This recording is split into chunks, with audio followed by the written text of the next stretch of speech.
The Tuesday, February 14th meeting of the RTD Finance and Planning Committee will now come to order. Happy Valentine's Day to all. We are convened this evening as of 5:30 p.m. Mountain Standard Time, and I would respectfully ask everyone attending the meeting, please to mute yourself until you are recognized to speak. We want to thank you all for joining us this evening in lieu of other activities you might be pursuing. Please note that for the next few months, the committee meetings of the RTD Board of Directors will continue to be held remotely via Zoom and will be audio and video recorded, while the meetings of the full board, which are generally held on the fourth Tuesday of each month, will be held in person commencing in March. They will also be available for audio and video recording, and all of that information, those recordings and the unofficial minutes of the meetings, will be posted as soon as practicable on the board's website. Please visit rtd-denver.com to find those. And in addition, a live stream of this meeting, along with all of the other meetings, is available via RTD's YouTube page. Now, directors and members of staff, for the sake of a comprehensible record, if you would like to be acknowledged during tonight's proceedings, please raise your virtual hand and wait for me to call upon you before proceeding to speak. Directors and staff participating by phone can also raise their virtual hands to indicate that they would like to speak by pressing *9 on your telephone. To toggle your mute setting on the phone, just press *6. So I will now call the roll for the committee members. Director Peggy Catlin. Here. Director Bobby Deschel. Here. Board Chair Lynn Geisinger. Here. Director Michael Guzman.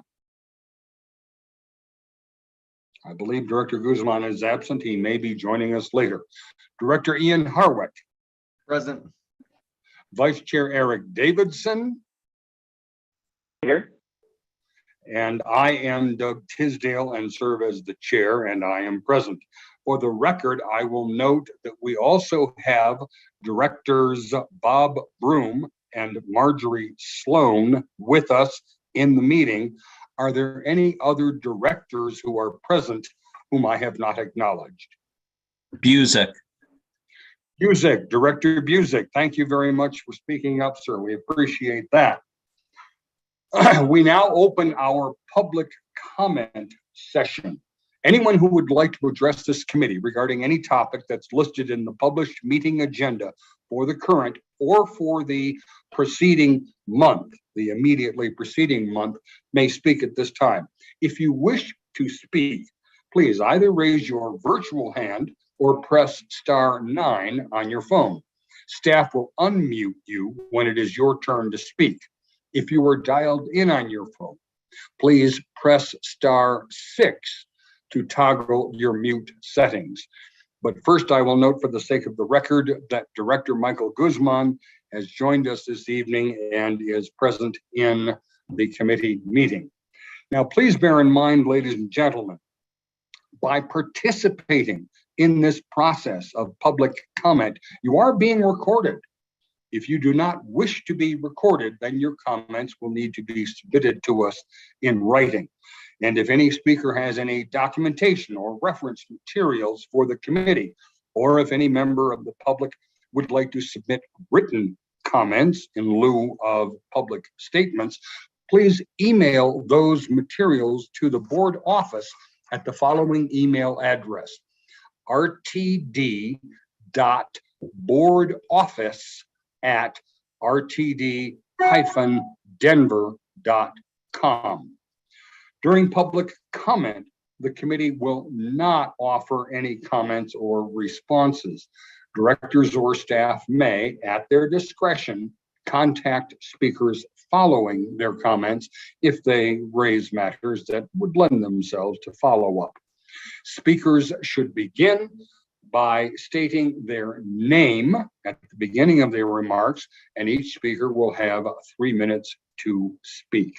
So let me ask now, is there anyone in the queue wishing to speak? Ms. Parrish, can you identify that, please? Yes, we have 3 speakers in the queue, and our first speaker is Jamie Lewis.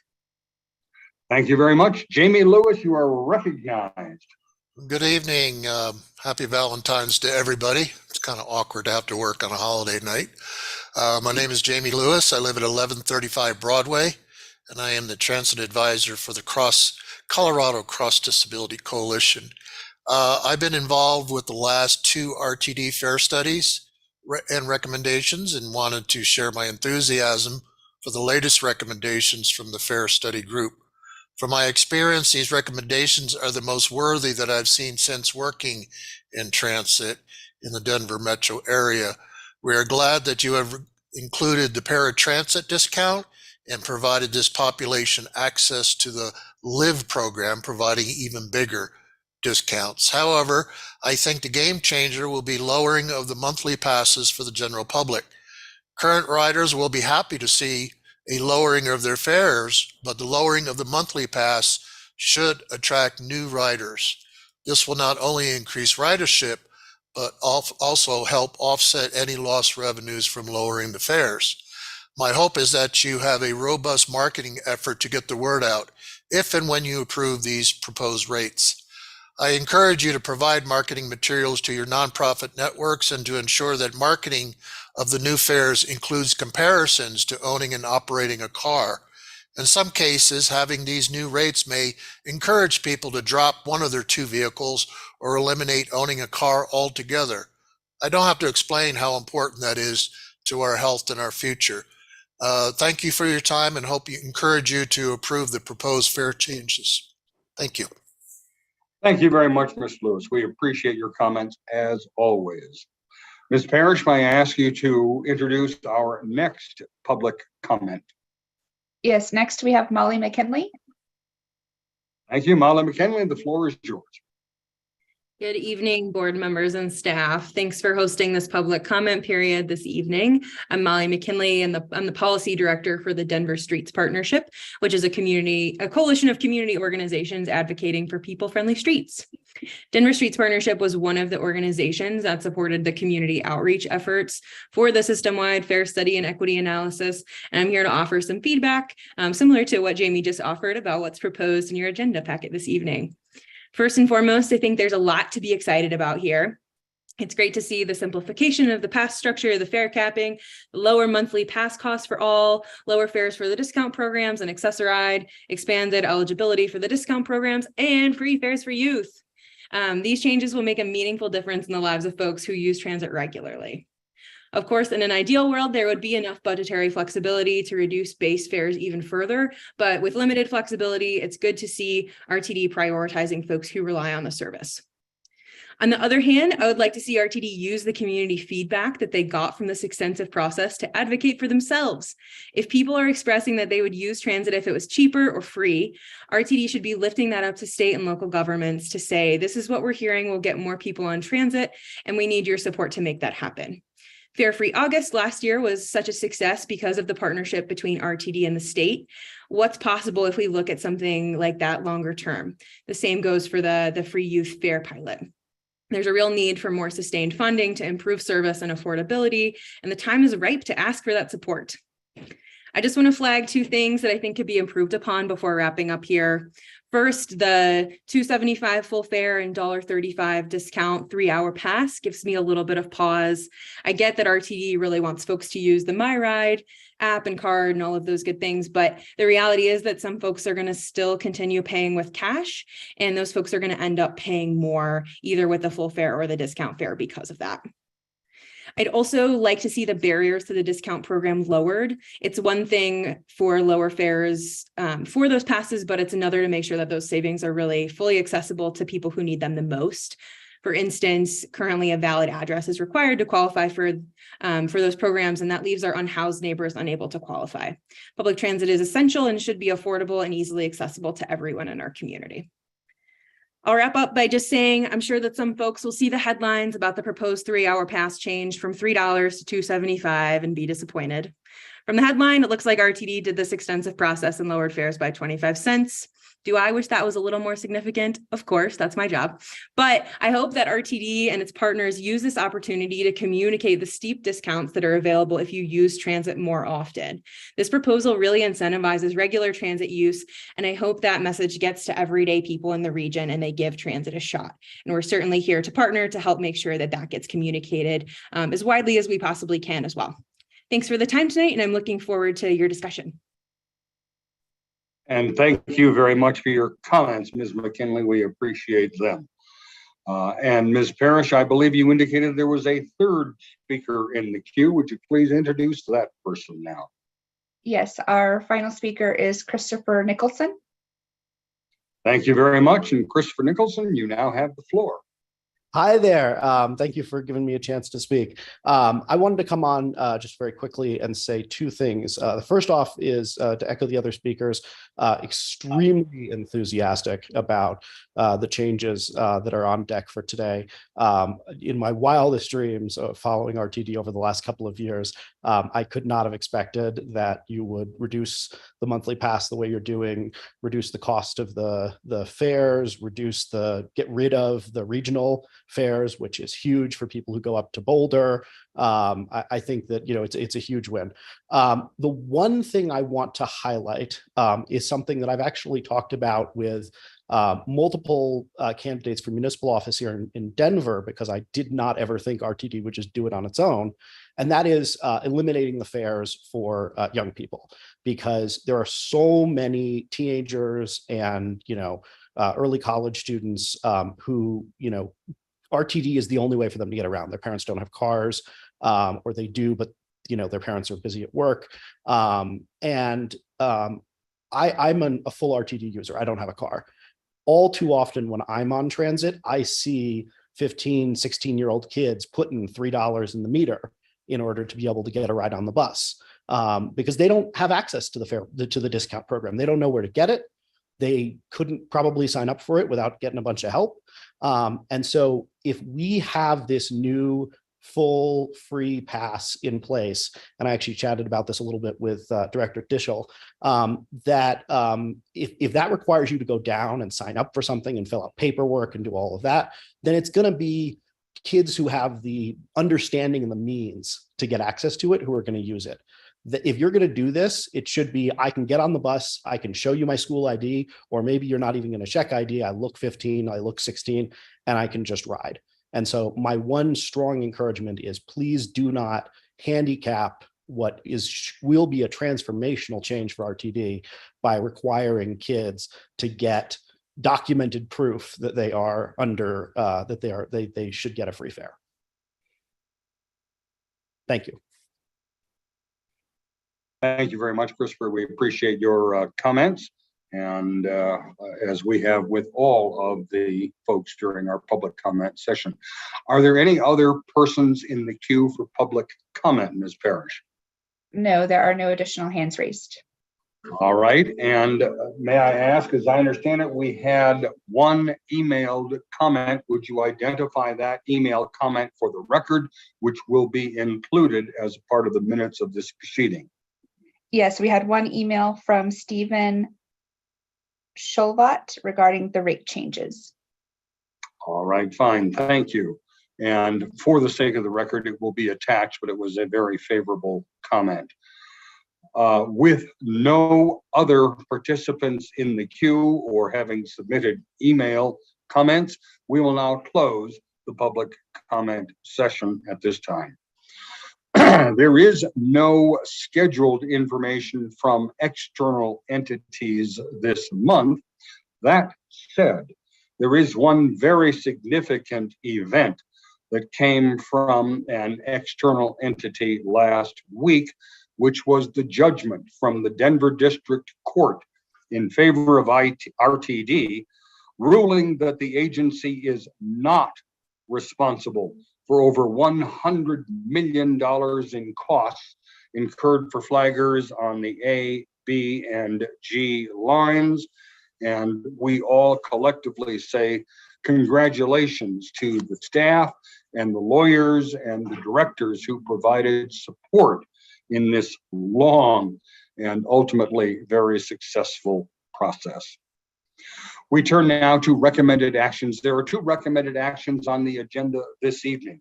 The first action relates to the salaried trustee appointment. And the resolution is for the board of directors to approve resolution number blank, series of 2023, replacing Leah Riley, Chief Administrative Officer, with Charlene Polage, Chief People Officer, as trustee with a term expiring December 31, 2023, replacing Kent Enright, Manager Labor Relations, with Adam Barnett, Manager Total Rewards, as a trustee with a term expiring December 31, 2024, extending the December 31, 22 expired term of Bill Widener, Manager Technical Services, as a trustee through December 31, 2024, extending the December 31, 2022 expired term of Director Bob Broom as a trustee through December 31, 2024, and replacing Director Peggy Catlin, whose term expired December 31, 2022, with Director Bobby Deschel as a trustee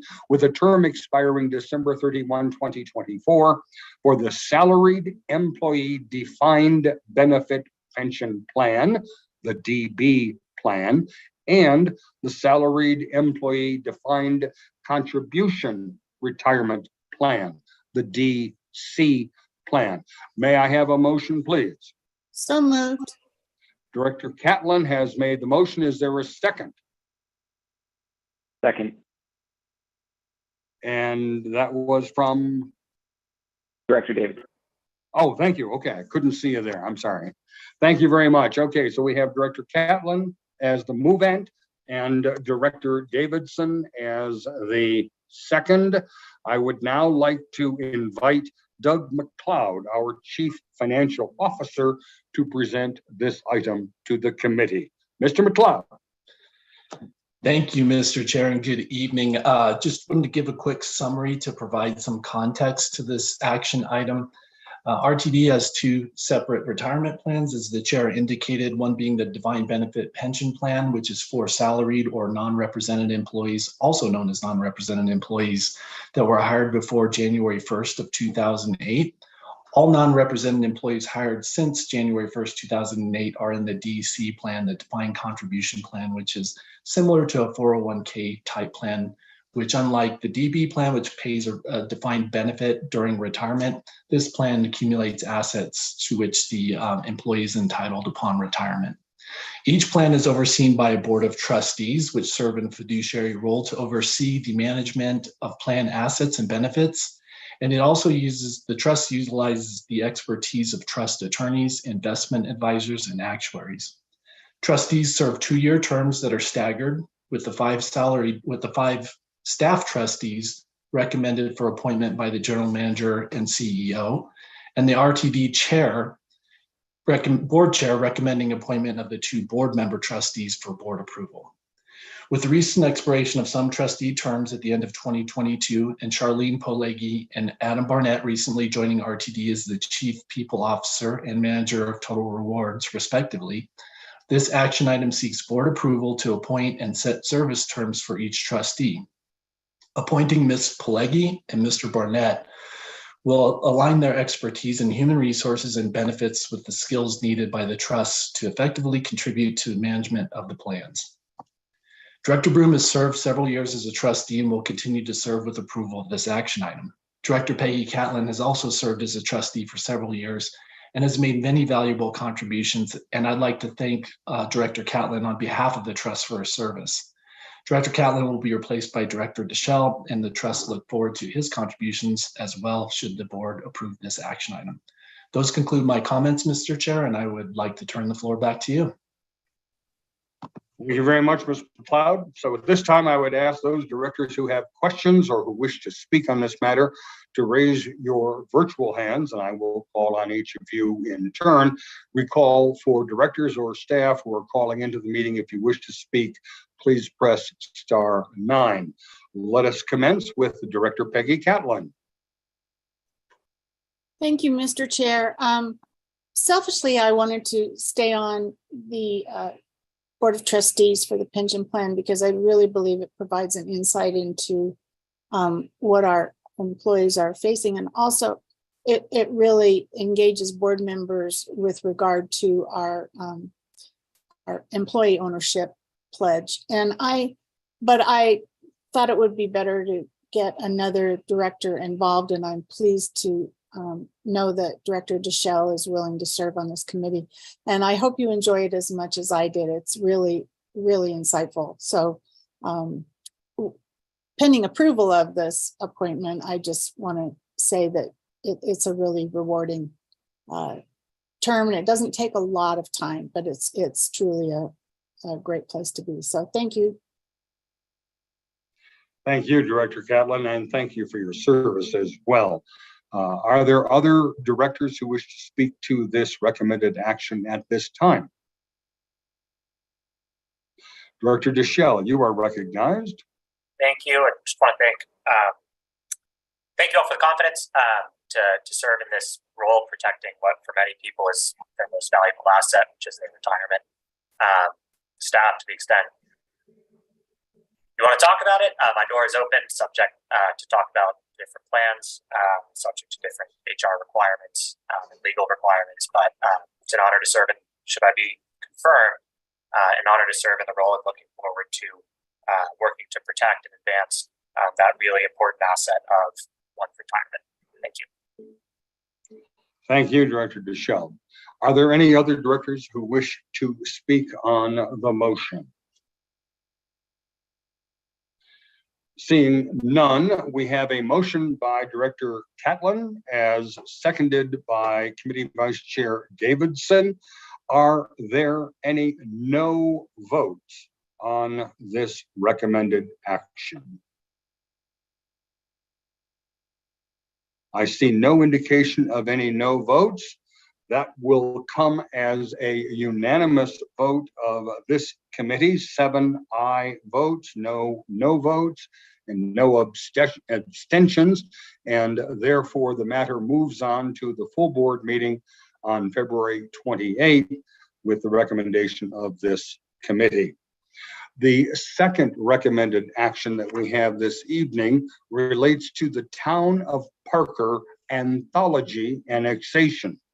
And the recommended action is for the Board of Directors to approve the annexation petition from Anthology Management for inclusion of a 984-acre parcel into the district. Upon approval of this annexation, the area would become a part of District G, currently represented by Director Bouquet. May I have a motion? So moved, Director Deschel. Director Deschel has a motion. Second. And the second from Chair Geisinger.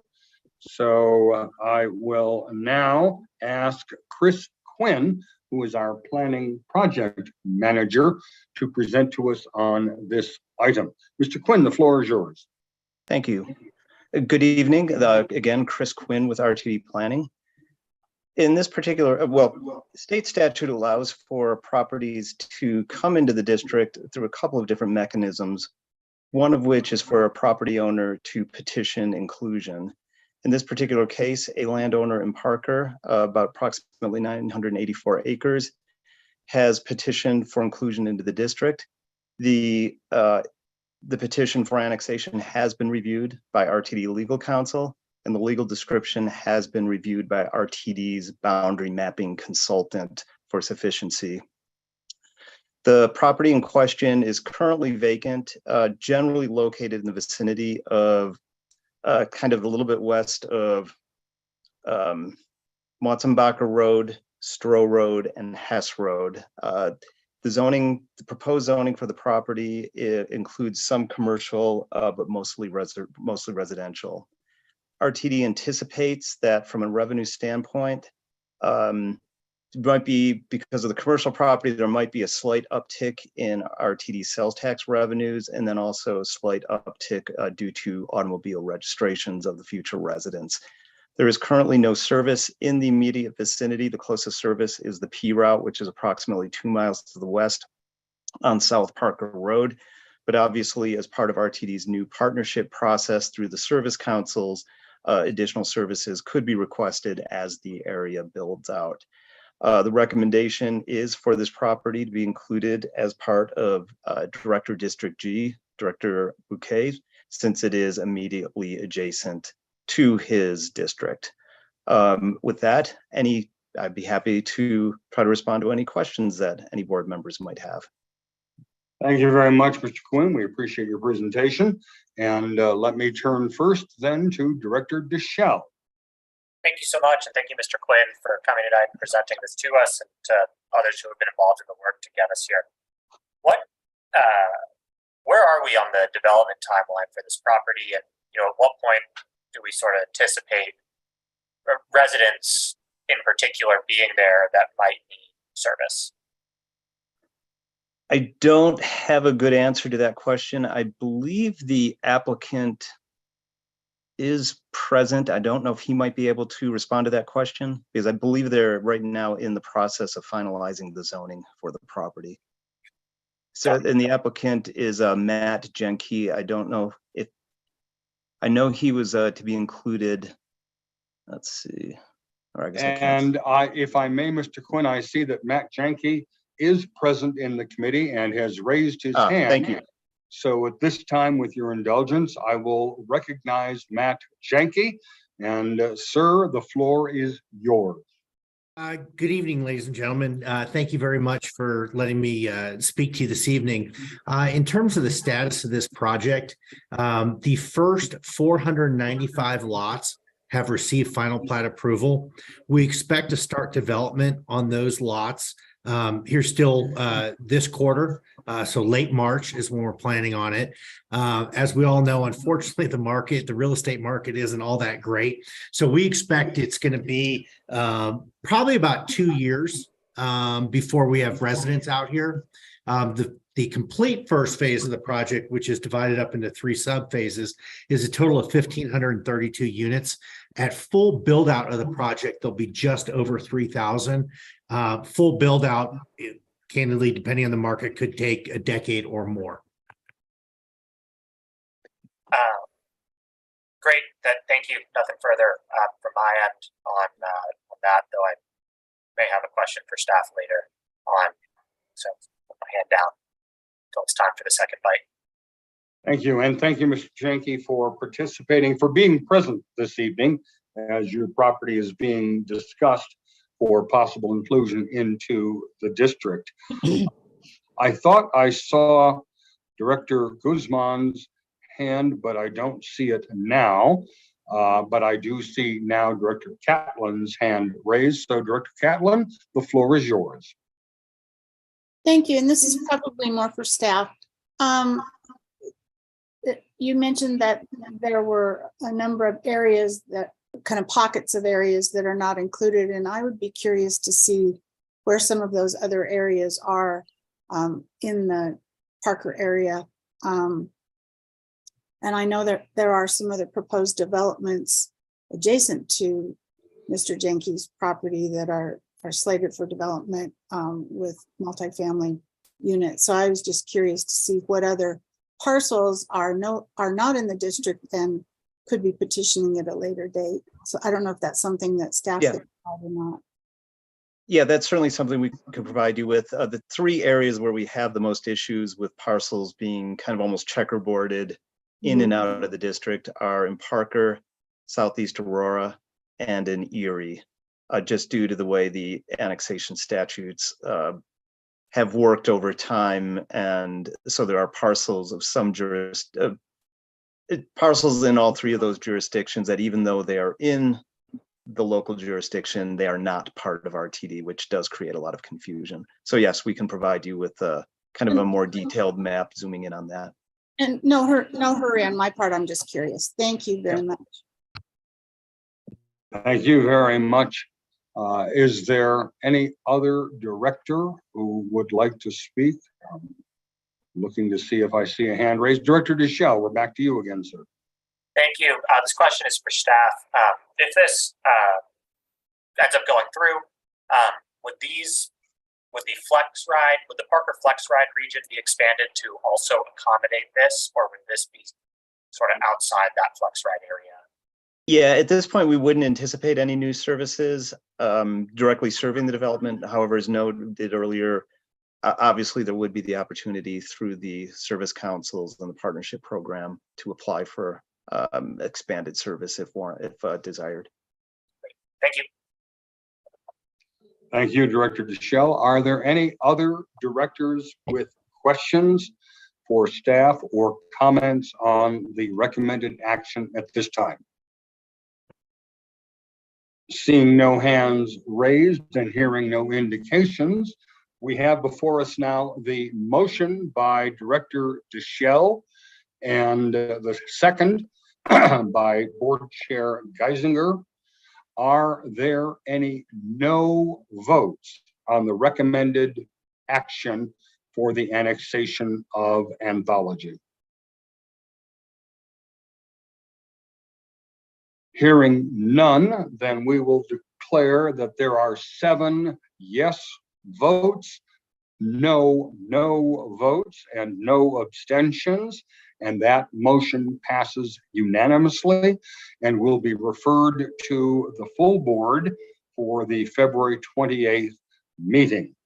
I will note 2 things, by the way, before we go to the discussion item, and that is that Director Ruscia has joined us now, so I would like the record to reflect that. And then also I have sincere apologies to Charlene Polegi for having destroyed her name and my pronunciation during the earlier discussion on the first recommended action. We turn now to discussion items. There is one discussion item on the agenda this evening, and it has already received a significant amount of attention in the media. I'm speaking, of course, of the update that we are about to receive on our extensive, comprehensive, system-wide fair study and equity analysis. This is a monumental effort that we have been pursuing for the past 2 years plus, with widespread outreach to a host of constituencies. You're going to see an informative PowerPoint presentation tonight, but I hope that everyone takes the time to read the excellent, detailed 13-page plus report summarizing all of this work. That report provides a tremendous discussion explaining all of this. Now, we cannot repeat all of that information tonight, but the staff report is available to everyone and can be found on the RTD website, and I urge you to study that in detail. And now it's my privilege to introduce Deborah A. Johnson, the General Manager and CEO of RTD, to introduce the staff discussion on this revolutionary proposal. Madam CEO, the floor is yours. Thank you so much, Mr. Chair, and good evening to all assembled. As introduced, I'm Deborah Johnson, the General Manager and CEO of the Regional Transportation District. I am before you tonight with Bill Sorori, our Senior Manager of Transit-Oriented Communities, Carl Green Jr., Director of the Civil Rights Division, as well as Chris Quinn, just heard from on the last item, who serves as the Planning Project Manager. We will be presenting an update on the agency's system-wide fair study and equity analysis, which was so eloquently introduced by the chair of this committee. As you have heard me share on several occasions, RTD's fare structure is quite cumbersome and difficult for customers to understand. I was one of those customers who found it challenging to discern the appropriate fare I needed to pay to utilize the system. Not only was it confusing, but the fares were higher than transit agencies for which I worked and or used throughout the country. Keeping in mind, if I was able to decide for fares with my 30 years in the transit space, how challenging might it be for others? This was actually back in September of 2020, prior to assuming my position as the general manager and CEO. During the course of my first few months, I met with a myriad of people ranging from employees, customers, stakeholders, advocacy groups, as well as the board. And the one common denominator was our fares being a barrier for those looking to use our transit system to access activity centers such as employment sites, schools, university, and entertainment venues, just to name a few. So, with that as the backdrop, I conferred with staff and initiated some outreach efforts that informed the scope and goals of the system-wide fare study and equity analysis that formally commenced in April of 2022. The primary focus of this initiative is customer and community driven, as well as ensuring alignment with the three primary goals being equity, affordability, and simplicity, with equity as the overarching goal.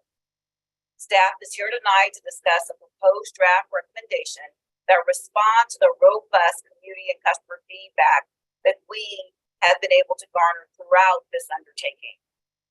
This is a new and different approach, unlike previous fare study efforts. We leverage partnership with community-based organizations and focused on 21 safe harbor languages as well. And more so, we didn't place an emphasis on revenue as a primary driver in the decision-making that has gotten us to this point. I am extremely proud of the project team and our customers and community members alike who have contributed invaluable feedback that has gotten us to this point this evening. And with that, I will yield the virtual floor to the project team. Thank you very kindly for the opportunity to provide those comments. Thank you, General Manager Johnson. This is Bill Soroy. I'm like the General Manager said, I'm the Senior Manager of Transit-Oriented Communities. And with me tonight, we have Mr. Carl Green, Director of Civil Rights, and Chris Quinn, who will be available to answer questions, Planning Project Manager. So, Mr. Green, if you can share the screen.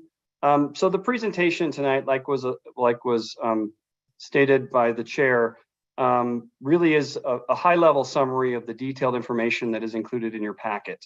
And hopefully, if you haven't got a chance, you get a chance to read that information, because it does provide a lot of detail regarding the recommendations and really does provide some good background for those who may have some questions.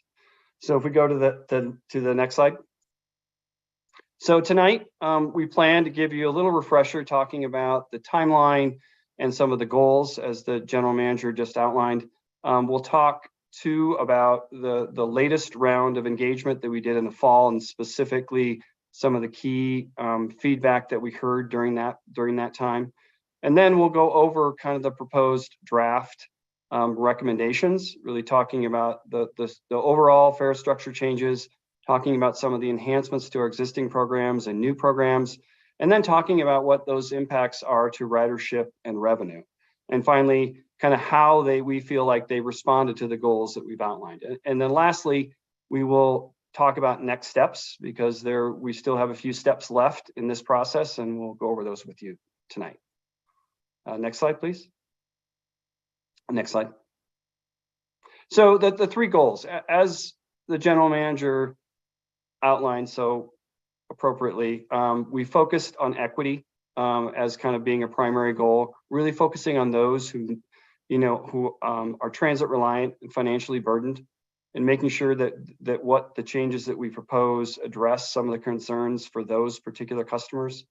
We've also heard a lot, even prior to the study, as the General Manager identified, about affordability and simplicity in terms of really thinking about how our system is complicated and expensive for a lot of people. So we're trying to address those as being two primary goals, as in addition to the equity goal. Next slide, please. Here, this slide identifies the time frame for the study process. As we've identified, we've just completed our third round of outreach, and this round was focused on some conceptual alternatives that we presented to our customers and community members and got some really good feedback through a variety of different means, which Mr. Green will go over here in a second. We're at the stage right now where we're presenting to you, taking that feedback and presenting to you a refined draft recommendation for your consideration. Then we'll take some of the feedback and then ultimately end up in a process later this summer with a final recommendation for board consideration. And then ultimately, if the board chooses to adopt that recommendation, then we would implement that probably in the first quarter of next year. So next slide. So with that, I'm going to turn it over to Mr. Carl Green, who's going to go over kind of the feedback that we heard in our last round of engagement.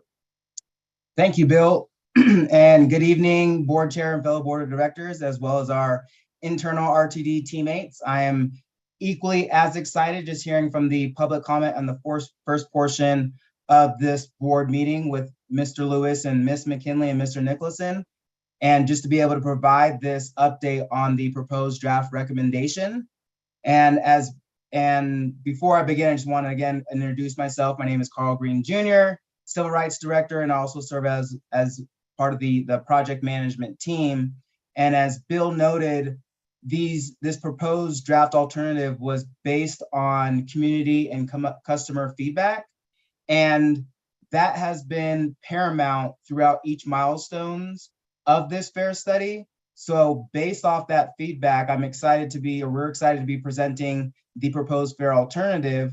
And as you will note on pages 4 through 5 of the board report, and just to qualify the feedback, which has been very customer driven and community focused. And as we think about historically underrepresented communities, there is also a laser focus on those communities to ensure that we are not only including, but they were actively involved throughout this process to ensure that their feedback was garnered for this proposed draft alternative. And as you refer to pages 2 through 3 of the board report, the project team has carried out a robust public engagement plan throughout milestone 3. And just to give a few highlights here, we distributed an online survey and we promoted that through our various media and social media channels. We distribute it through our various nonprofit and direct service provider organizations, as well as leverage our community partners and promotores to go door to door and to meet our customers at bus stations or bus stops and rail stations in order to really meet the moment as it relates to getting that customer feedback. And that was part and parcel of what we wanted to achieve. And I felt that we definitely met the moment. Another area that I wanted to highlight is the customer and community meetings. Again, the community partners, this was the first of its kind at RTD, and something that I love to echo throughout each of these updates is we leverage a multicultural outreach and engagement services to take a deeper dive through their relationships and their rapport with the communities that we serve to allow them to connect with their community and their clients. And additionally, I just wanted to emphasize the community-based survey. That was another opportunity to leverage community partnerships where we were working directly with nonprofit organizations, over 100 nonprofit organizations and affordable housing units, so they could then in turn meet with their constituents and members to get their feedback. So we received responses through that. And then in addition, I just wanted to highlight the stakeholder groups, specifically the feedback panels, where we had the equity feedback panel representing a diverse cross-section of our community to our past programs and also our jurisdictions.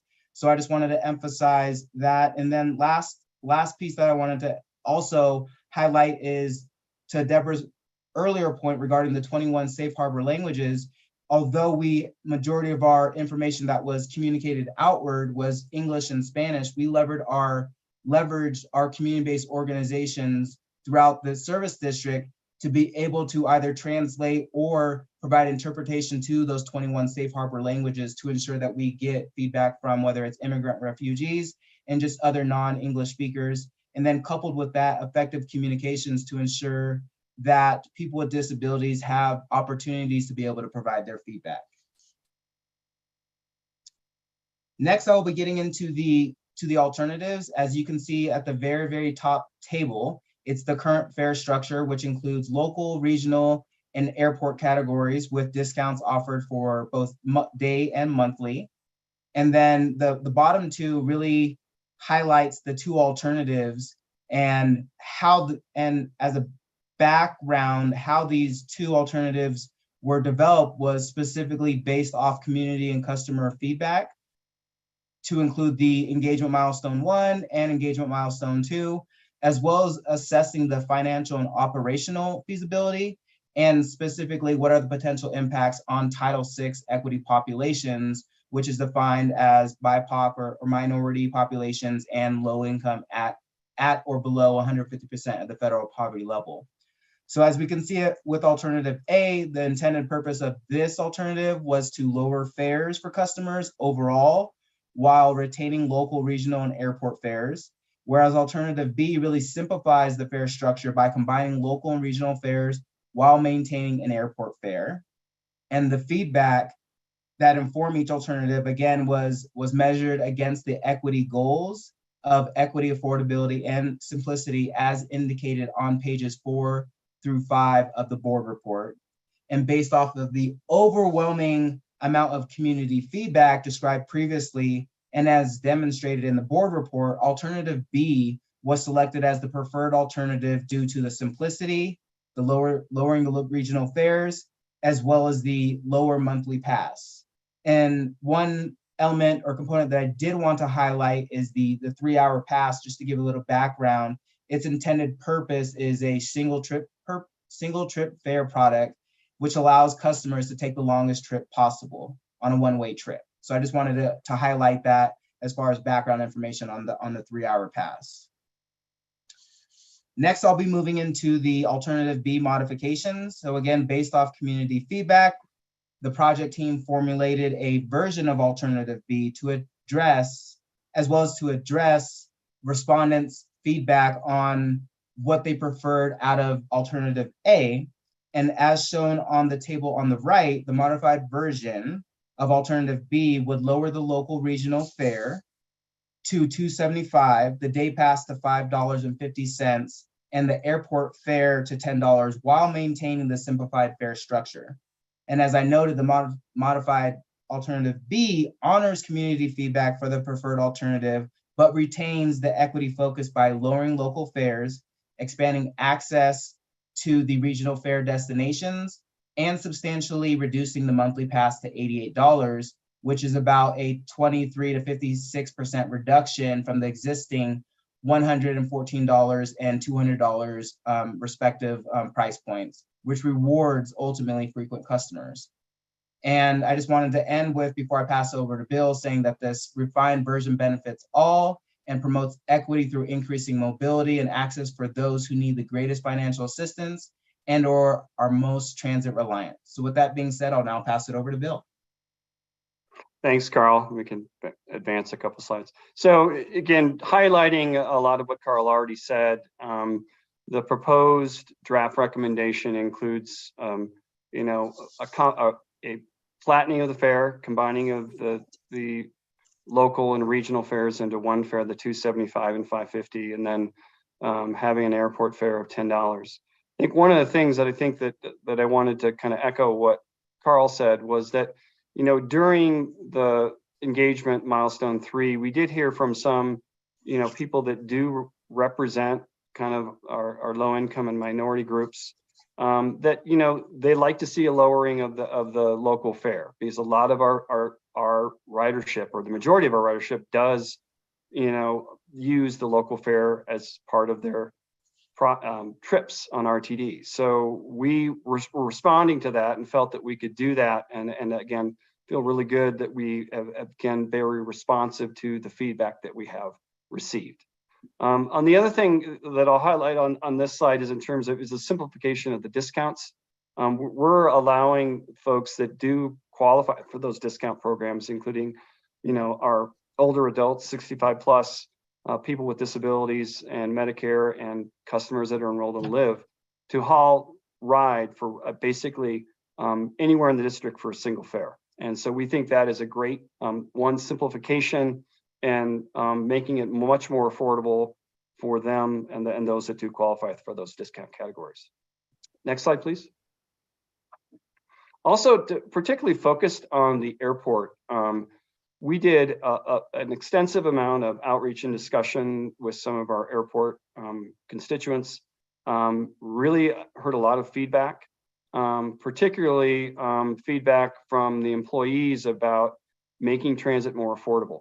And again, one of the primary recommendations with this is with the simplification of the fare structure, we're significantly lowering that monthly pass, well over 50%, which again, we really do think addresses that concern that was expressed by the airport. The other thing that we heard through our outreach process in this phase was the fact that those occasional users actually thought that the 1050 fare was reasonable. And so we feel like, even lowering it, 50 cents, we're still within that realm of reason that we've heard back from some of those people that do use it on an occasional basis and think that it is a good value. So again, if we go to the next slide, we can talk a little bit about the Access-a-Ride fares. And with this, as we heard in some of the comments, again, we're reflecting kind of the approach that we used in 2019, where we're actually proposing to lower the Access-a-Ride fare commensurate with kind of how we're lowering the base fare. And this responds to kind of some of the direction that we had in 2019, where we're actually lowering it below that 2 times, which is allowed by the Federal Transit Administration for guidance for Access-a-Ride fares. The other piece, as was referenced in one of the comments by Mr. Lewis, was the fact that we're introducing the option for Access-a-Ride users who qualify for the LIV to take advantage of that program. Again, and that, looking at that and how that impacts them, they're have the ability to, again, to even a lower fare, 50% off of the proposed Access-a-Ride fare from $450 to $225, and then on the airport side, a $950 fare. So why don't we go to the next slide? And I think I'm turning it back over to you, Carl, to talk about some of the changes to the existing programs and new programs. Yes, thank you, Bill.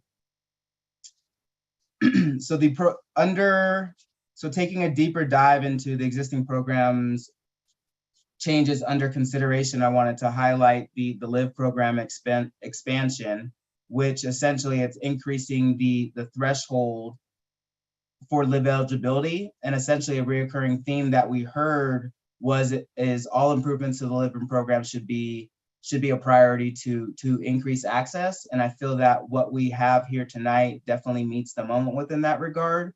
So as the first bullet denotes, is increasing the discount from 40 to 50% to align with other discounts. Again, to increase the income threshold to 185 from 185 to 250% of the federal poverty level. And I just wanted to make note that with the potential to make this change to 250%, that would make RTD as far as leading the pack when we assess different transit properties and their low-income fare programs, that this would lead the pack as far as what other transit agencies are providing. An additional point is due to the lack of awareness by community members, they expressed the need for RTD to work with community partners to better market and educate and expand the LIV program. So working in concert with our communications department, as well as with our community-based organizations, that is something that is on the docket as far as what we look to do as far as expanding the LIV program. And then additionally is to expand or explore expanding means testing beyond the current system. So what I mean by that, the means-based testing determines if a customers are qualified for LIV based on a person's income. And currently our means testing is currently only done by the state of Colorado PEAK system, which is used to determine the eligibility. So what we're looking at is exploring other avenues to eligibilize or to make eligible to be able to enroll in the program. So the next is the current pass programs. And I just wanted to highlight here. So what we're looking to do with regards to our Eco Pass and College Pass and Eco Pass, and just for for background, as far as the NICO Pass, it's a pass program purchased by neighborhoods, apartment buildings, government entities, housing authorities, or HOAs for their residents. Whereas and then for the College Pass, it's an annual college sponsored pass program for students for a nominal cost included in their tuition and fees. And then the Eco Pass is an employer sponsored pass program for enrolled employees. And under this proposed recommended alternative, we're looking to make changes within these pass programs to include contracts. We'll have 2-year utilized base fixed pricing, contract minimums reduced to lower participation barriers, no bulk customer, and then these pricings would occur in 2024. And then specifically, as far as the proposal for the Eco Pass, we're really looking to simplify the Eco Pass pricing matrix by reducing the number of service level areas from 4 to 3 and combining the employer size categories, thereby reducing the Eco Pass pricing matrix from 16 to 3 unique prices. Additional programs under consideration is, again, the Zero Fare for Youth pilot program, which is directed towards ages 19 and below. We have an existing bulk purchase program, but we're looking at expanding this bulk purchase program by introducing a 10% discount for bulk passes, and then establishing a purchase threshold of $1,500. We're also, some of these programs, I would say the latter two, we're still looking to firm up, and it'll require additional coordination with partners as well as external funding. But we're looking at establishing a transit assistance grant program to meet the moment as it relates to immediate need folks. So that could look like, for example, immigrant and refugees. So folks that are not readily accessible to enroll in the LIVE program, this transit assistance program would be able to provide fares for those immediate need customers. And then lastly is the semester pass for community college. So this is a alternative to our current College Pass program, where it would provide the opportunity for community colleges and technical schools being able to opt into the semester pass program. With that being said, I'll now pass it back over to Bill. Thanks, Carl. And just before I get into my stuff, just to highlight, I think, the Zero Fare for Youth program that we've initiated or we proposed really does respond to a lot of the feedback that we heard. It really is, I think, in the industry, something that a lot of agencies are looking at. And I think that we think it is really a great program that really does have a lot of benefit, which I'm going to go over here in a second. But I do think, it's an opportunity for us to really get some of those young riders engaged and hopefully be lifelong users of transit. So again, we're really excited about that recommendation. Next slide, please. So what we wanted to do here was we wanted to discuss kind of what are the potential ridership and revenue impacts of the proposed fare structure draft that we've put in front of you tonight.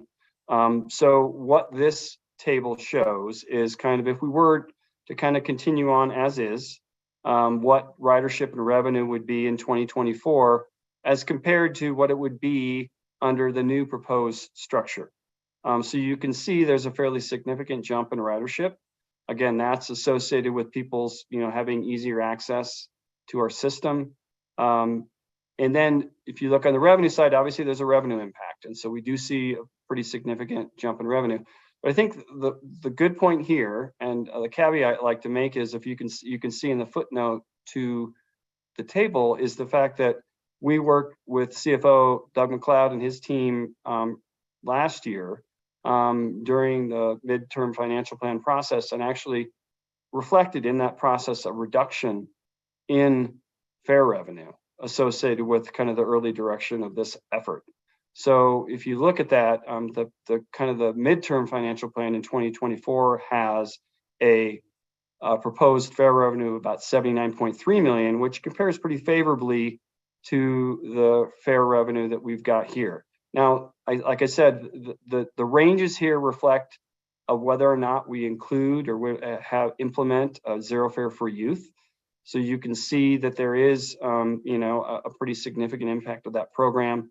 Again, we're excited about it. I think that there is a cost to that, and we are looking at, ways to engage external stakeholders with the idea of contributing that. That's a pretty standard practice across the industry. Those that have implemented this type of program have typically got outside funding to support it. Again, so that is what we're proposing to do. We think that in talking with the folks from finance, that we can, accommodate that for at least for a year. But in terms of having dialogue with stakeholders and others to get some external funds to support that, we think that gives us a little bit more time. Next slide, please. So kind of help starting to wrap up this, we wanted to talk to kind of reflect back on the goals for the process and how the proposed draft recommendation reflects on those goals. So as we've stated throughout this presentation, equity has been a huge focus of this effort. And particularly with how we've refined Alternative B, we think we are responding and accommodating the goal that we've defined. We are focused particularly on those financially burdened customers and creating, better access through a lower local fare, through an expanded LIVE program, through the creation of a transit assistance grant program, which really replaces a lot of the benefit that we used to have with our nonprofit program, which we eliminated in 2019. And we're really excited about that recommendation. And then also obviously with the zero fare for youth, that does benefit those equity populations. Affordability, we are lowering fares for everyone. I mean, everyone is going to benefit from this recommendation. So we do really feel like we are hitting that mark. And then lastly, simplicity, probably the one that we heard the most feedback on throughout this engagement process was making our fares more easier to understand and more simple. And so I think we do really feel like this recommendation does hit the mark. So let's go to the final slide. Next. So our next steps. So starting tonight, we want to hear board feedback on the proposed draft recommendation. We'll kind of be accepting that feedback through the 1st of March. I believe the board office will be or has sent a comment form to all board members to provide their feedback to staff. We will then review that feedback and then come back in April with a draft, again, another refined draft recommendation that would be proposed to release to the public, and have an extensive engagement process in May. And then we would come back following that process. And again, in addition to that, we would have the draft equity analysis complete for April for you to understand and look at. In July, we would come back with a final recommendation for board consideration. And if the board chose to approve that final recommendation, we would look to implement that in the first quarter of next year. So with that, we will open it up for questions for any of the board members for anything that's either in the PowerPoint or in the draft write-up that we provided as part of the board materials. And Bill, if I may, I just wanted to make one slight correction. We still have our non-profit pass program. We have about 200 agencies. We just eliminated the discount. So just wanted to put that up there. Thank you for the correction. Yeah. Well, thank you very much, Mr. Sroy, Mr. Green, and everyone for the presentation on really what has been as I said before, a monumental undertaking and a revolutionary approach that I think accomplishes a great deal. Of course, it has to go through the rest of the vetting process with the board and with the public. But we begin that process with the board, and we begin by recognizing Director Guzman for your comments. Please, sir.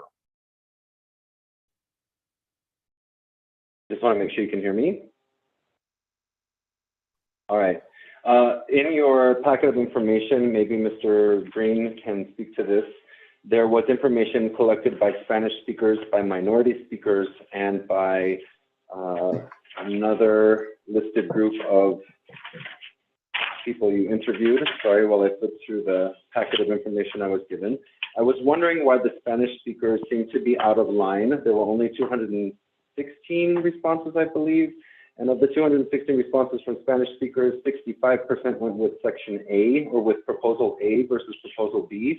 And it seems to be completely out of line with everything else that was given to you. Do you have any context for why that might be? I'll leave it there. Thank you. Board Chair, if I may. Yes, sir. Please proceed, Mr. Green. Yes, thank you so much for the question, Director Guzman. If I heard you correctly, when you were looking at the board report and comparing the results of the feedback and the difference between what the overall in comparison to the English survey, is that correct? So in addition to the survey that was completed in Spanish, and whether it's through the focus groups and things of that nature, the feedback that we received, knowing that when we compared the overall feedback, the preference was for alternative B, but based off of feedback, whether it's the results from the Spanish survey, the community-led focus groups, we took that feedback to refine alternative B to ensure that their responses of what they would like to see in this proposed alternative or this draft proposed alternative to add elements or components that where they would receive benefit or what they wanted to see within this proposed draft. Thank you.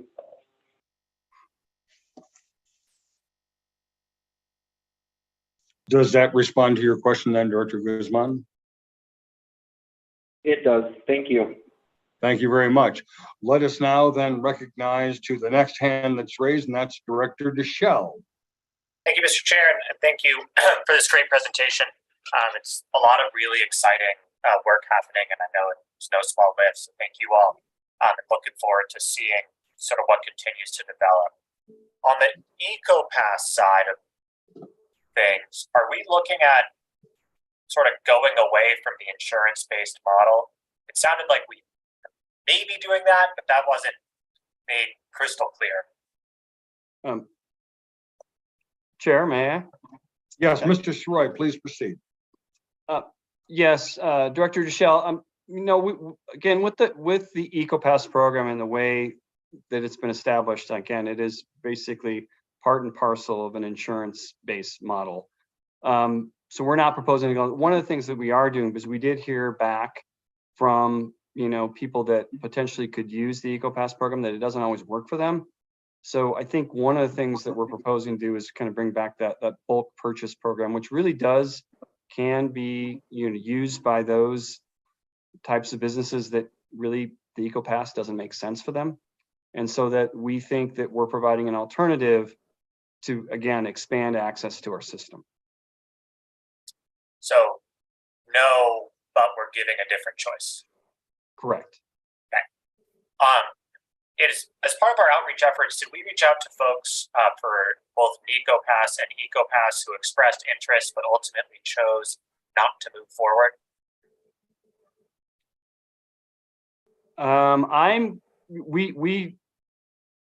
I'm not sure if we specifically got to any of those people. We could have gotten through some of them in the online survey.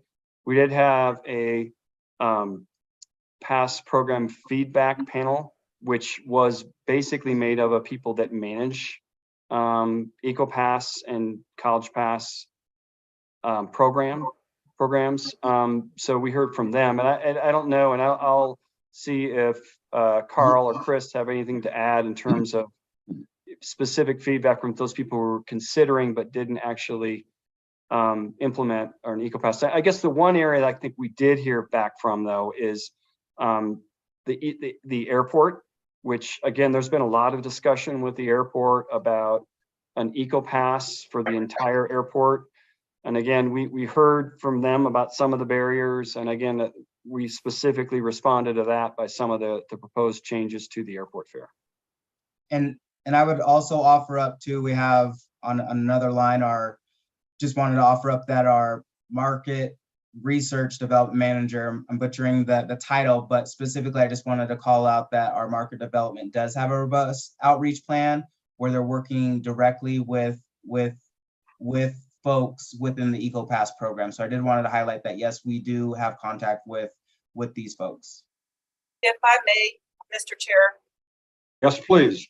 Yes, thank you. So if I could add on to that, Director Deschel, thank you very much. So to the point that you're asking about the past programs, we want to keep in mind that we did understand some of the pain points holistically, and I believe Mr. Green addressed that issue as I have had conversations with a myriad of different people, and as we look at, say, for instance, the airport, recognizing that that is the largest employer in the state of Colorado, but also has a lot of entry-level workers that are making minimum wage. So as we talk about the EcoPass program as we go in today, we're collectively looking at the PASS program in a different manner because we don't want people to confuse what it is today with what it can be tomorrow, utilizing that insurance model. So I just wanted to provide some context around it because I know oftentimes we lean to what it is that we know. And I want to ensure that there is an understanding because through our market research group that's headed by Teresa Rinker, I know that we have engaged and been in contact as it relates to understanding what those pain points are for those individuals when it was all or nothing. So we've had different forms of input throughout the course of the program and from the outset of the program as well. Great. Thank you. And Mr. Quinn, did you want to augment that response? Oh, yes, thank you. Only to say, to add on to what General Manager Johnson noted, is that as part of our reaching out to try to find the pain points for EcoPass or non-EcoPass users within the context of our PASS program feedback panel, we did include representatives that were not engaged, currently using the EcoPass and trying to get input from them to find out what exactly they didn't like and what could be done to improve that. And related to that, and this wasn't directly in response to your question, but it's very related. Similarly, we also included colleges that don't participate in the College Pass for whatever reason to try to determine here again what their pain points might be, which was the reason for the introduction of the semester pass. Great, thank you. I'll submit the rest of the comments in the comment form that we were just emailed. All right, so you'll save it for the end, as they say. Director Catlin, you are recognized, please. Thank you, Chair.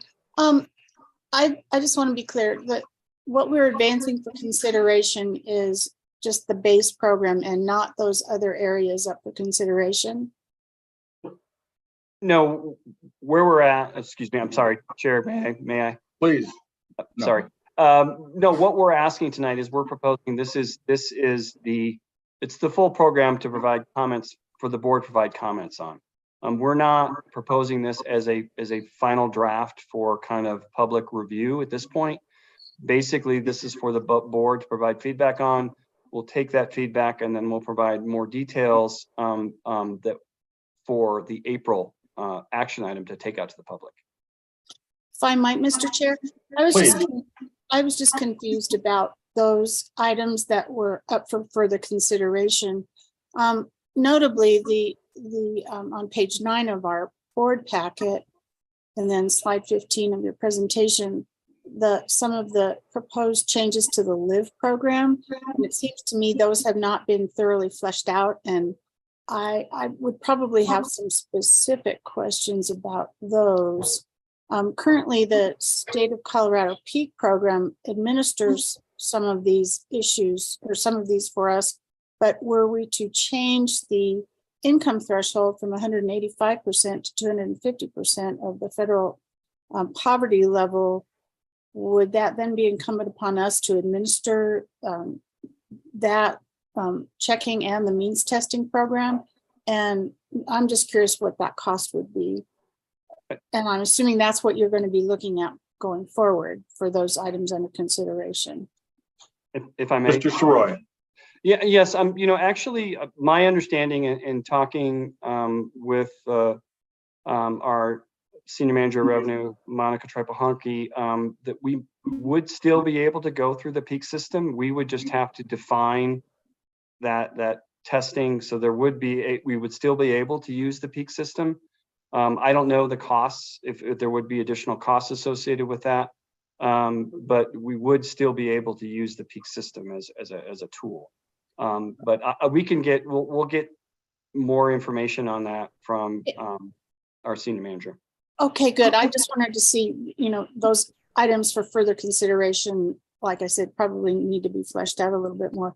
And then I noticed that slide 15 was slightly different than page 9 of our board packet, and that one of the considerations for the LIVE program was expanding it outside of the district, expanding eligibility outside of the district. And I guess I would kind of want to understand a little bit more what that means. And we can talk about this offline. I just, but in balance, I think the core proposal is really, really well done. You guys have done a great job. So I applaud you on that. I just had some of those specific questions about items to be considered further. Thank you. Thank you, Director Catlin. And the line you're referring to is actually the possible recommendation to eliminate the requirement for an in-district address. And that's something that I think staff does need to address in much greater detail. This is just the first act. Okay, Vice Chair Davidson, you are recognized, sir. Thank you, Chair Tisdale. Appreciate it. I just wanted to first of all, thank you to staff. This was an awesome effort. And I know Ms. Johnson, this has been near and dear to you since you arrived here. So thank you for leading and shepherding this effort. And Mr. Soroy, Mr. Green, Mr. Quinn, everybody behind you, thank you for doing this. Great result. I did want to highlight that I do think there's a great opportunity that you already touched upon in the presentation, but just would like to emphasize on packet page 33 is where it's noted that the assumption for Zero Fare for Youth is that we identify additional funding partners beyond initial first-year pilot. Huge opportunity in that. I think, we started talking last year about the need to diversify funding. I'd be remiss if I didn't thank Mr. McLeod and his entire team for helping stabilize the agency and allow for us to have opportunities to be talking about Zero Fare for Youth, which I think will expand ridership in that area based on the data, limited, but still data that we have or assumptions we have about the elasticity of demand. I did just have one question related to those discussions with potential external entities. And perhaps this is for Ms. Johnson. I know that this is a bit premature since the idea is to pursue a pilot program and we first need to approve the structure and have a final proposal, and appreciate this is the moment that we're bringing forward comments. But to what extent have we engaged with potential partners that could be long-term funding partners for us on Zero Fare for Youth, for example, be it the state legislature, and working with our lobbyists and Mr. Michael Davies, be it the public school systems, be it other potential stakeholders and local partners. Just curious what's happened to date, what our thinking is of who we might speak to if we move forward with this. But I'll leave it there, and whoever would like to answer that, I'd be happy with. And again, thank you very much for this awesome effort. Mr. Soroy, maybe you want to lead off? Well, I was going to say, Mr. Chair, if I may. Please. So Please. thank you very kindly, and thank you very much, Director Davidson, for the conversation. I believe it'd be premature at this juncture, recognizing to all state policy that there'd be any conversations that ensue at the state level. But with that being said, there have been a myriad of conversations that I have engaged in, and Mr. McLeod was working on some of these as we've had discussions preliminarily with Denver Public Schools, recognizing that there's a clear-cut nexus in reference to moving people. And as you heard during the course of the presentation, as we look at the youth population, especially introducing them to transit early on, you can have a lifelong transit customer that you've become a very good environmental citizen. And as you think about the nexus as well with public funding, oftentimes when you're looking at communities, especially communities of color and other traditionally oppressed populations, there has not been a real full-fledged investment in getting people to school. So when you have a household that has to make a decision upon feeding someone or taking them to school, oftentimes there's a lot of truancy and things of the like. So if there are students in the seats, they will reap benefits as well from public funding. And so we look at that as a clear-cut opportunity. And I'm speaking from a place of having done this in different parts of the country where there's been a partnership with the school districts as well. So I'm leaning on my past experience to leverage that as we go forward for a vital opportunity. And in turn, once we got to some discussions around that, I would welcome further discussions with the board collectively as we seek out any type of legislation or things of the like. But this has mainly been preliminary, so I want to ensure that that's clear as I yield the floor. So thank you. Thank you very much. And Mr. Soroy, did you want to supplement that? Yes, thank you, Chair. Just to add to the General Manager's comments, I would say that, Michael Davies, our Government Relations Officer, has been heavily involved in this effort and kind of is up to speed. And we've been talking strategy, about starting to engage those outside the agency. So again, as we proceed forward and we get more definition, again, we will be really on it in terms of starting those conversations with our stakeholders and hopefully moving towards getting securing some of those financial commitments for this program. Vice Chair, any further comments from you, sir? No further comments, Mr. Chair. Thank you very much, and thank you for the answers. Please leverage us as you see fit, and as we can help in pursuing those partners and those relationships. I think it's an exciting opportunity to provide a great service and diversify revenue at the same time. It's awesome. Thank you. Well said. Thank you. Board Chair Geisinger, you are recognized now, ma'am. Thank you very much, Mr. Chair.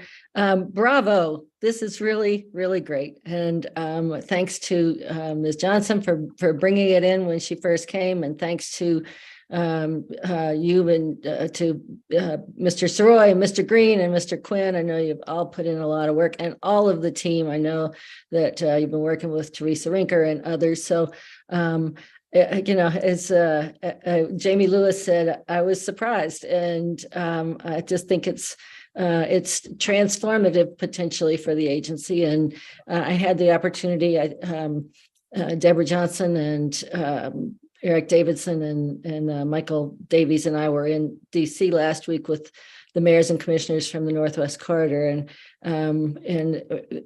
I'm hearing people all over in the legislature, in the mayors and commissioners, that are thrilled about this. And in the nonprofit community, I think we've heard from some of it, but it's huge, and I really appreciate the work.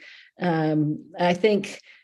In terms of getting comments in the future, I'll also, as Director Davidson mentioned, please use us. And this might be for you, Mr. Summers, to work with the team and come up with talking points. I know we have to let people know that we still have to do the equity analysis, the Title VI analysis, but given that, this is great news, and I think this is something that we all as directors should be taking out to our different groups, our city councils, our economic development groups, our nonprofits, and getting the word out, because I think this is going to be very popular.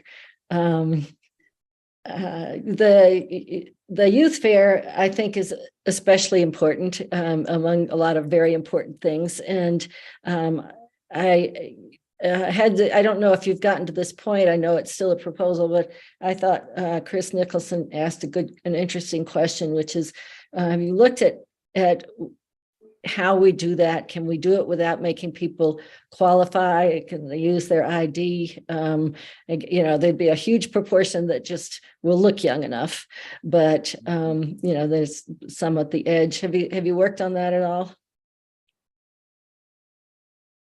Who wants to essay an answer on that? Mr. Soroy.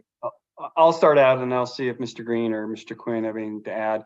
I do think that, in having some conversations in the round of outreach we did propose some different options for how we might implement that. And there are ways we can do it. I think, there is a way where you're forcing people to get an ID, a pass, which, for a specific, to come in. which was not necessarily favorable to most people. I think most people were in favor of the system we have in place today, which is, it's 19 and under, it's age-based. You could propose something that people could show any kind of an ID, like a school ID, or even, a driver's license that shows their age. So it would be a simplified approach. Again, we need to do some more refinement of that, but I think we did hear some initial feedback when we presented the idea and the options that the age-based approach was preferable. Great. Yeah, I've heard that from other people too, is that is obviously so critical to getting people in the future to be riding transit, that's a great program. And the transit assistant program, is that similar to what we've done in the past with the discounts for nonprofits, or is that still being developed? Mr. Saroy. Thank you, Chair. It's still being developed, but the concept is that we would have a specified grant amount. Just throw out like $1 million that we would make available for nonprofits with those people that serve people with immediate needs. And like Mr. Green talked about, there are different ways that we can look at that, and how they would then apply for a grant for Fair Media. And they would get maybe a grant for $10,000 of Fair Media to apply, that they would get for free, essentially, with that grant program. Now, there's different ways to approach that. We could look at it, maybe there's a match to that, so we could leverage more money. We could look to, ways that we could maybe get some, money from foundations or philanthropy that could help supplement that. There are different ways to look at it, but I think the basis is it's a grant program that people could apply for to get, free or deeply discounted Fair Media. That's great. I think that, I think that the expansion of the LIVE program and looking at, how people qualify and those things is really good. But I also think that fills a need that was left where people weren't getting to the LIVE program and had immediate needs. So I'm happy to hear that.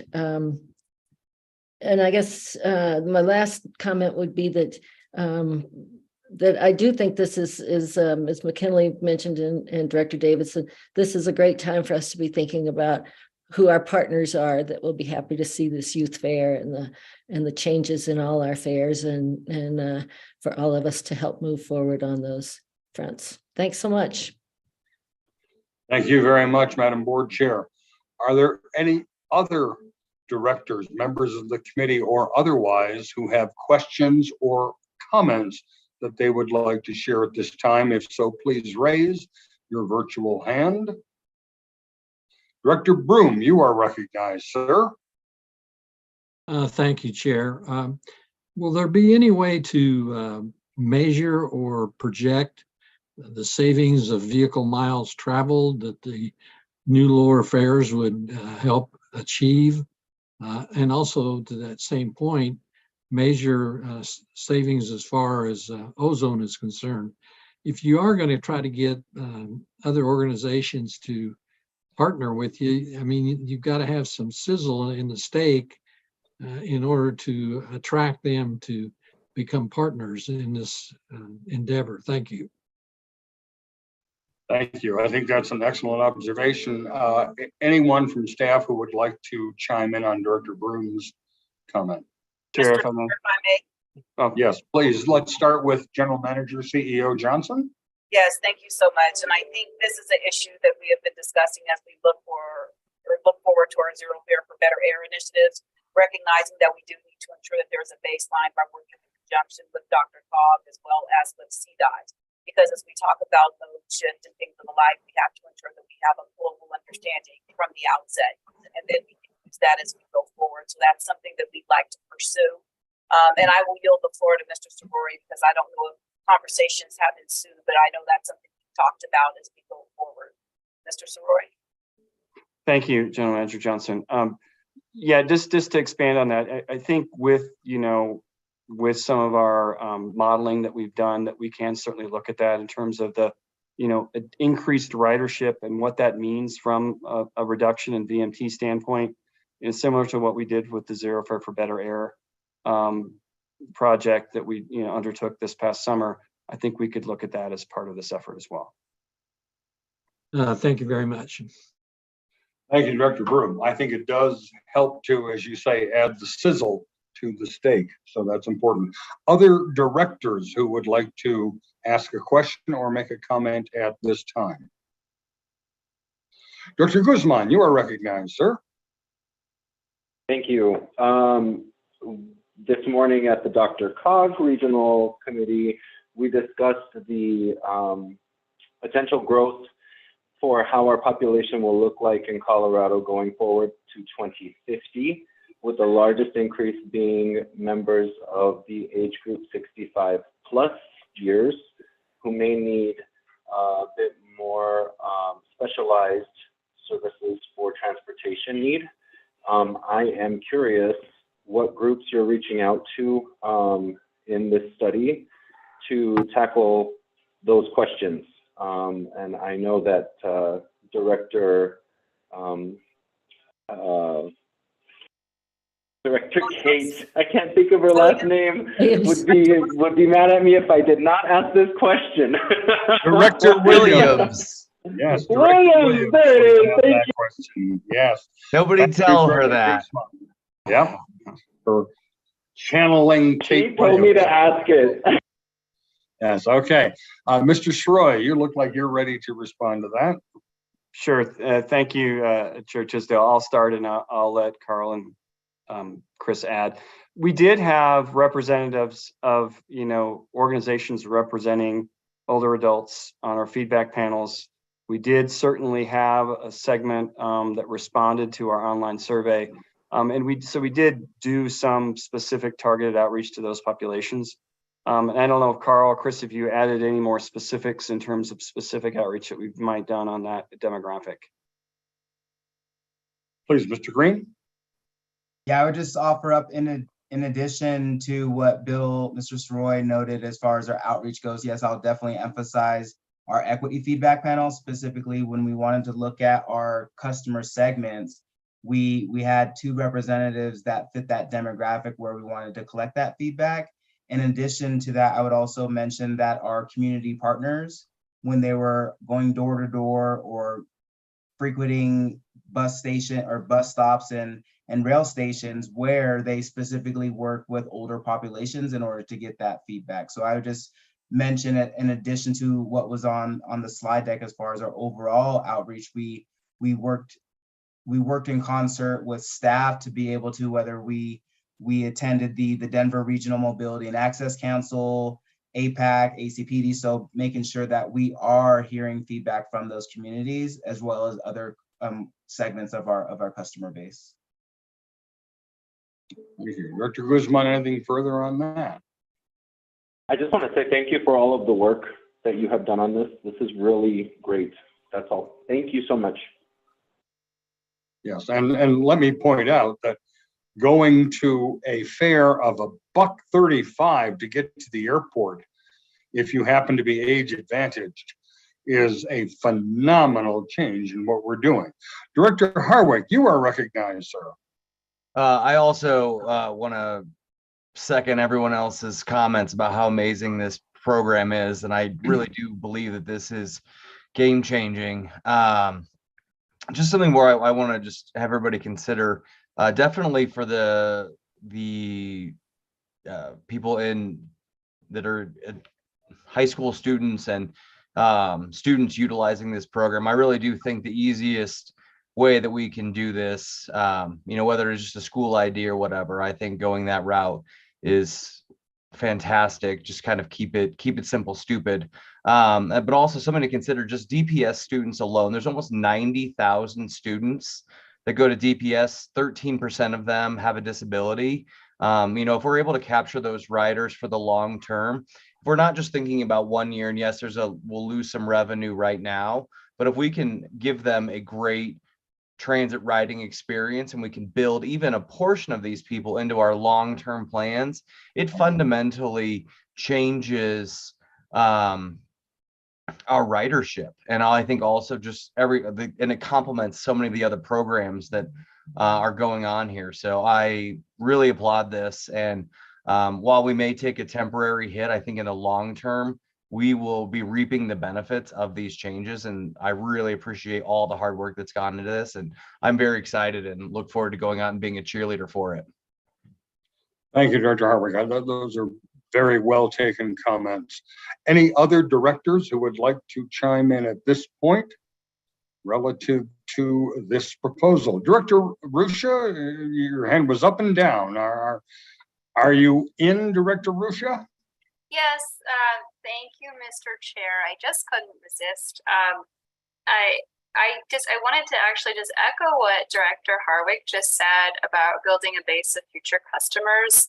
I think most of us know that youth who grew up, riding public transit will become adults who ride transit, and they'll also opt in. I also wanted to add, in the discussion regarding IDs and special discount cards, currently we do not require a special discount card for youth to get the 70% off. They have to either have a special discount card or a school or government ID. And so when we think about implementing this potential program of free fares, we want to keep it simple, not just to entice new riders, but also for the riders who are already used to that system. And I think we would maybe not do ourselves a service if we change the rules on them. But overall, I think these proposals are wonderful. I'm super excited, and thank you so much to everyone who worked so hard. This is really a labor of love, and it shows. Thank you. Thank you, Director Rusha. Any other comments from any other directors at this time? Well, I will conclude with one or two observations. First of all, I think it goes without saying that the staff has done a phenomenal job on this. General Manager, CEO Johnson, thank you for your leadership. Thank you, Mr. Soroy, Mr. Green, Mr. Quinn, for all the work you've done, and all of the people who have worked with you. Thank you to all the people who have participated in this process. And Mr. Summers, your work is cut out for you, sir, because we need to get across a very important point. Some people, and we heard the comment during public comment, some people will in the first instance say, big deal, they dropped fares by 25 cents. This is not a 25-cent reduction in fare. This is an entire series of dramatic changes relative to how we approach pricing for travel on our system. It is a suite of changes. That's why I emphasize $1.35 for the age advantage to get out to the airport compared to the $5.75 it is now. So there are a lot of things that are being proposed here. There's a lot more work to be done, but the messaging needs to get out there that this dramatic suite of changes is in response to what we've heard from our constituents, from our customers, and we are prepared to respond. And we will come back with that as we hear again further in April relative to all of this, and I know we will all stay tuned for that. Let me ask now then, are there any other matters that the members of the committee wish to bring forward at this time?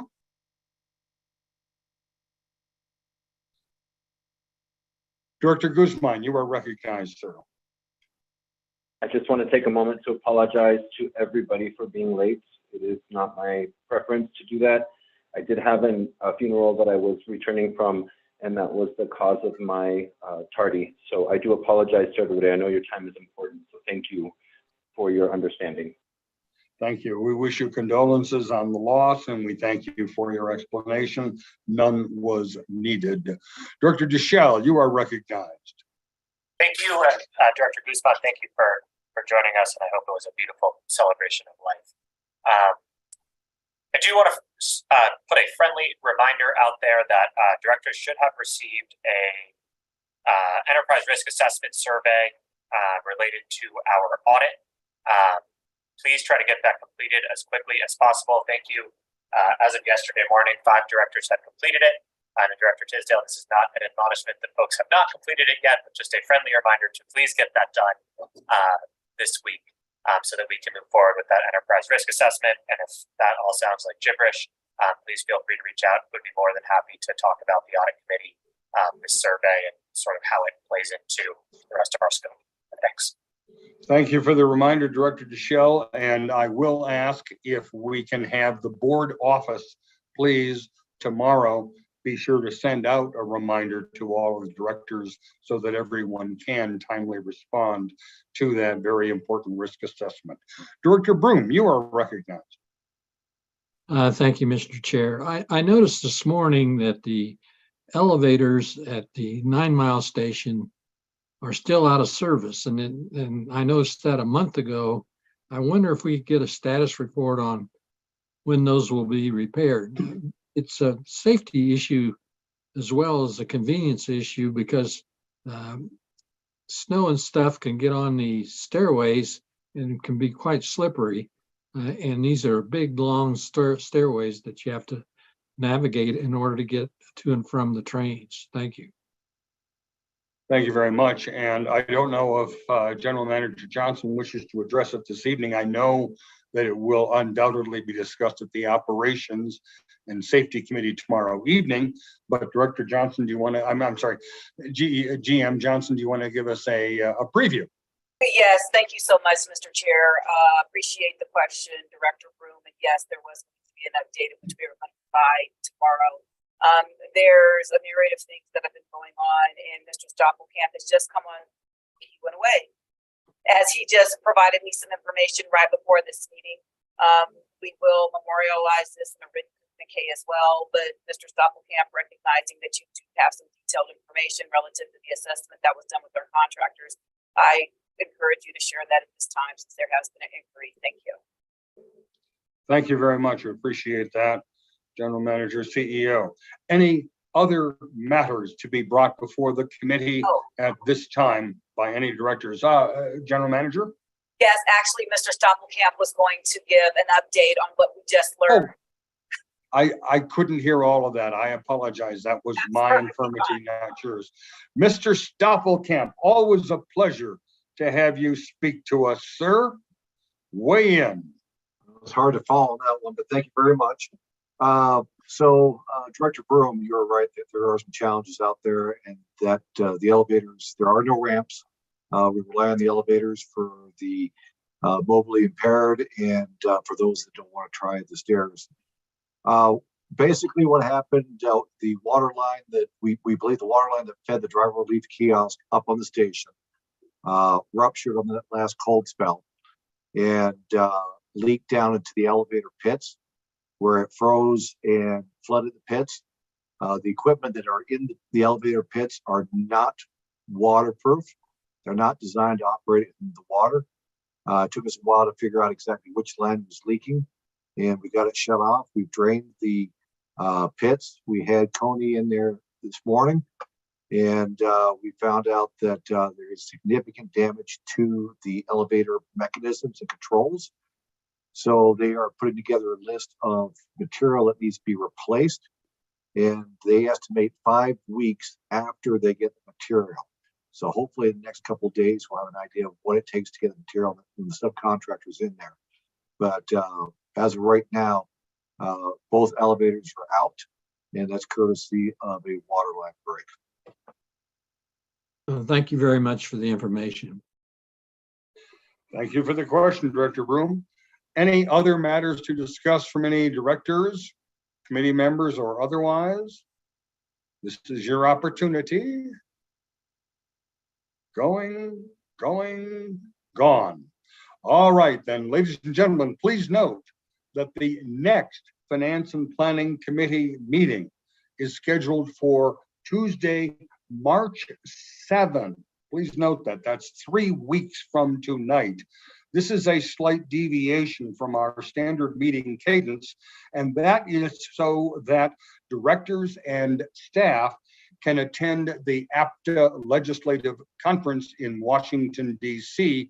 during the week of March 12th. And so we have moved this committee meeting forward 1 week to Tuesday, March 7. Seeing no other business before the committee at this time, let the record reflect that this committee is adjourned as of 7:15 p.m. Mountain Standard Time. Thank you and good evening and a very happy Valentine's Day to all.